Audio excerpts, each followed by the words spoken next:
Thank you, Cathaoirleach, and thank you, Minister. And I'm very concerned myself about rural train stations, and particularly in my own area, Carlow, Kilkenny, and it's unacceptable that Irish Rail are actually downgrading these stations such as Bagnallstown and Thomastown because they're actually left unmanned. And what is happening is then when people are actually going there, there's no toilet facilities, and they're finding it very hard. If you're a tourist and you want some information, there's actually no one there to help you and guide you on where you're going.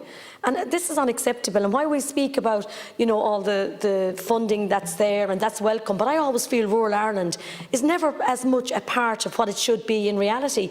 And we need to make sure that we're not downgrading our train stations, because they play a huge part in rural Ireland. And I know myself, I met with Irish Rail, and I absolutely gave them my concerns and the people that had contacted me about the service, and I would ask that this would absolutely be addressed. Also, I want to ask you about Carlow Town was meant to get a town bus service, and working with Carlow County Council and the Minister, my understanding is that that was to be ready and up and running in the summer.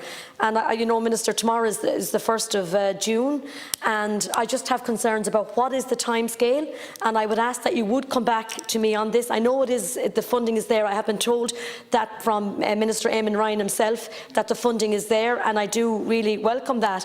But again, it's important that we deliver on it. Carlow is now a university town. The South East is a university.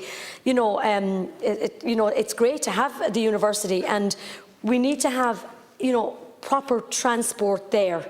And, we need to make sure that these like the bus town service that was committed to is delivered on as soon as possible.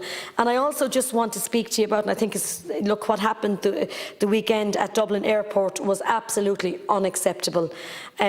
We just cannot allow that to happen again. And we all know the weekend coming is the long weekend, and we just have to make sure that nobody is in a position that they cannot catch their flight, or they have lost their flight because of what happened. So I would ask you, Minister, to make sure and keep everybody updated, because I myself today got a lot of phone calls from people in my own area asking about what is happening over the weekend, or what, how many hours do they have to be there on, beforehand, and what's the situation. So I would ask that communication from Dublin Airport and from the government on this is going to be critical to keep people informed on what is happening in the next few days. And again, Minister, we cannot allow that to happen again. Thank you.